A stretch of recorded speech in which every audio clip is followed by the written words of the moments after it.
Hey friends, welcome back to another video. My name is Lefebvre and you guys know that I love color mixing. So today I wanted to experiment and show you some more fun, unlikely color mixture duos. So let's jump in and get started.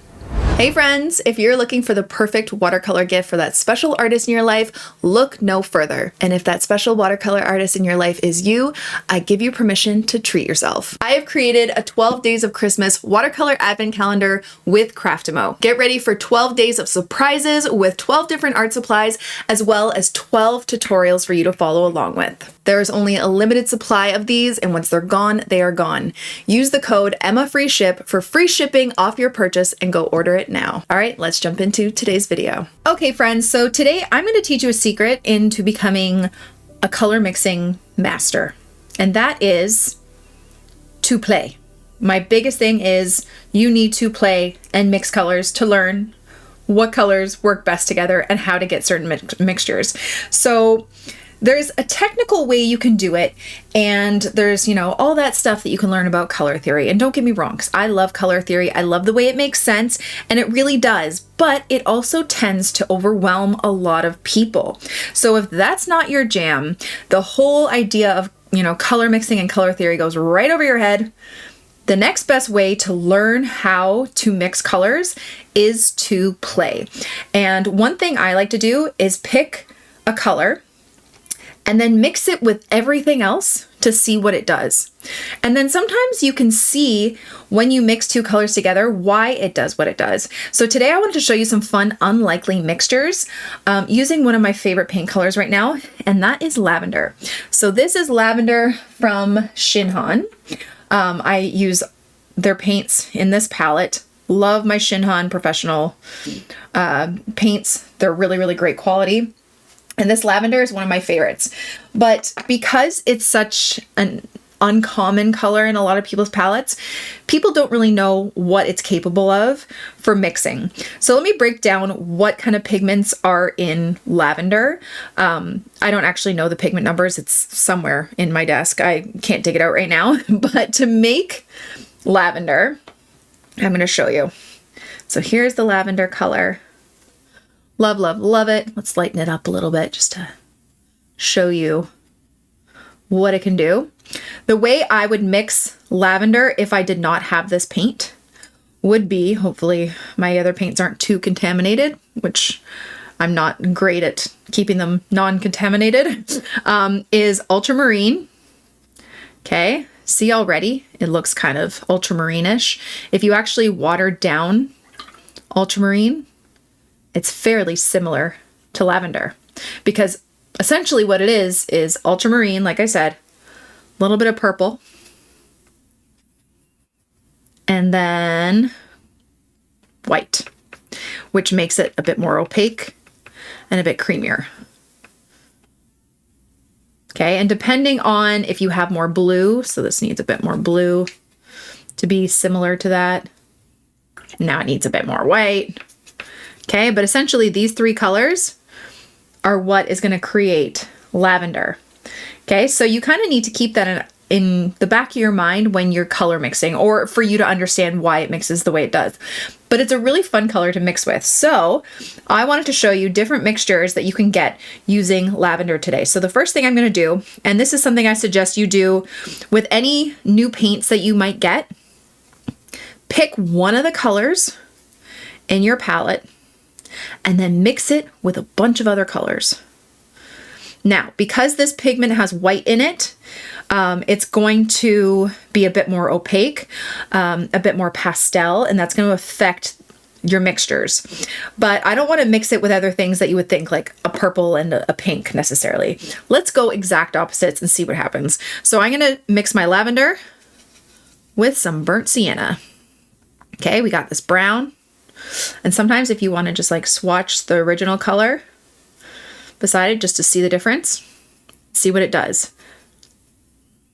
Here we have this kind of pastel-y, almost like a burnt umber. Now remember, if you add more of one color in the mixture, it's going to lean more towards that. So if we add more of this, I assume it's going to turn gray. Now, breaking down color theory, we have ultramarine in this mixture, which if you mix ultramarine and burnt sienna, like a brown together, it creates gray. So more of the ultramarine is going to create gray. And look at this beautiful, cool gray you get with this mixture.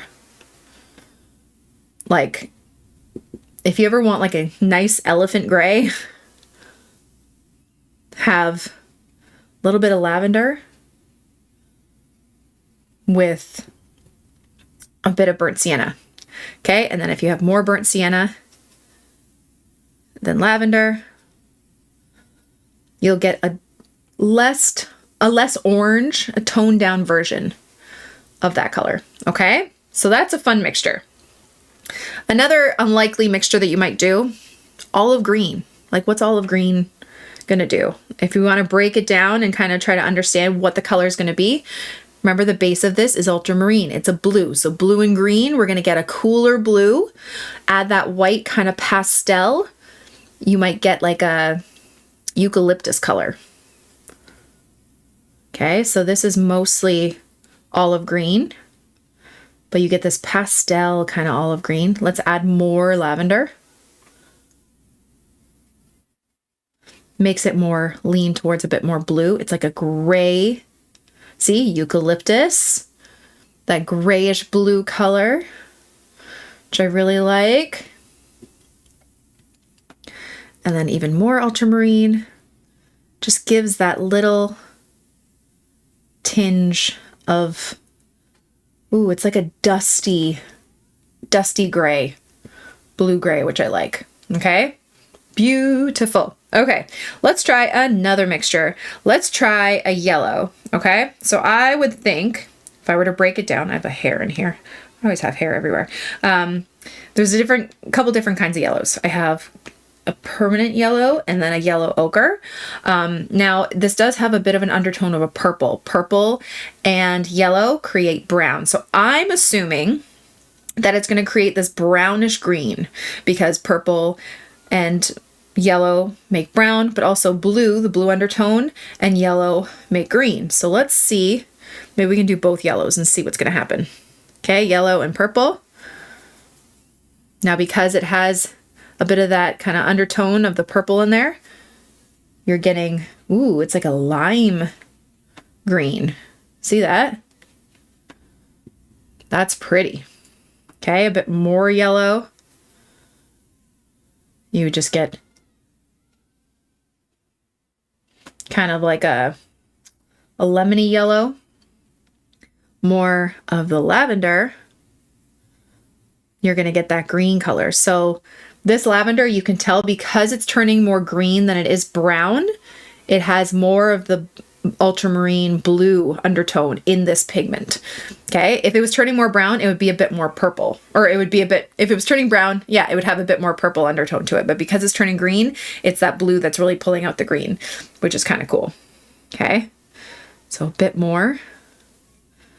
You get this, but you get the kind of off muted tone because it has that purple in there, which wants to turn it brown. Does that make sense? You can get some really fun greens with this. Okay, let's try yellow ochre for fun. Okay, yellow ochre is the way I like to break down yellow ochre, or even if I wanted to make a yellow ochre, it's a muted yellow. Okay, so I would say it's like a permanent yellow or cadmium yellow with a tint of purple. It turns it brown. Yellow and purple make brown together. If you add just a tiny bit of purple to yellow, you can get a yellow ochre. I'll actually show you that. So let's try, yeah, see? Brown. Because the yellow has that undertone of purple in it, you get a brown. Okay, let me just show you quickly. Yellow with a tint, like a tiny bit, not too much. Tint of purple makes, oops, a little bit more yellow, makes like a yellow ochre. Okay, see that? It's a muted kind of yellow, a fall yellow. So yeah, so more of the yellow ochre, you're gonna get that brown. Let's see what happens when we add more. Yeah. Ooh, look at that gray. Add more of the lavender. That's like a perfect steel gray. That's really cool. Because sometimes you don't know how to make grays and blacks. This is a really great way to find out. And when you're mixing these colors, if you're someone that doesn't work on memory, write it down. Write lavender plus yellow ochre, half and half, makes gray. Okay? This is the best way to get to know your colors. I'm telling you, it's not the only way, but it's the best way. Okay, the other colors that I have in my palette are purples, which is close to that, blues, which is just going to make it a bit more blue. We have the brown, we did that. I have the shadow green, which is like a dark, dark green. Let's try that. So it's like this dark green. So the lavender is going to lighten it up, make it a bit more blue. Let's see what it does. Ooh, that's a pretty green. Look, it's like a Halloween kind of moon glow kind of green. You know what I mean? Add a bit more of the blue. Ooh, look at that dusty blue. You can make so many beautiful shades of gray with this. What was the color that I wanted to add to make taupe? I think it was the brown. Was it the brown? I made taupe the other day. I think I need a bit more lavender. But yeah, with that shadow green is really nice. The other day I was mixing and it was like this really nice taupe color. Kind of like that. Yeah, it was like a warm... no, it was a bit more browny. Yeah, this one. Yeah, it's like this beautiful taupe.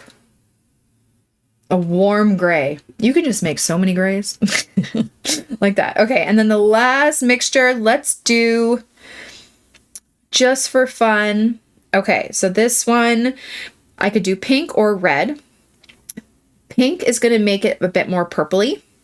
Red has an undertone of yellow, which is going to neutralize the blue, which isn't going to make it necessarily purpley. It's going to make it a bit more of a dusty red. Let's see.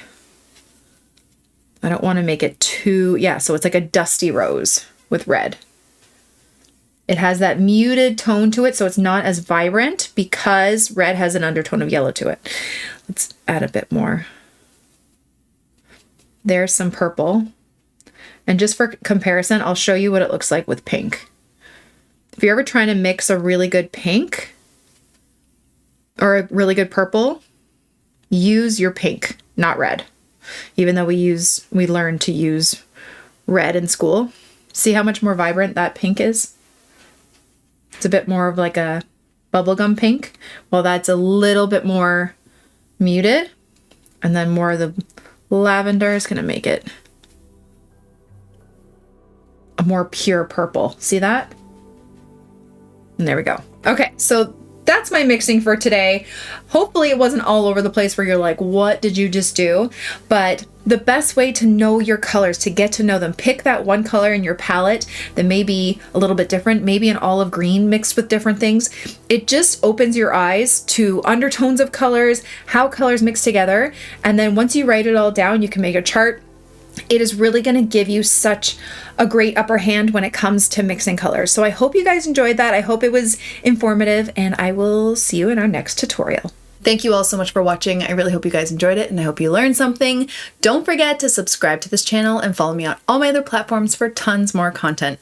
Have a wonderful day, guys. Bye. Unlikely color mixture doodles. I can't say it. Color mixture doodles. Color mixture duos. Let's try it one more time.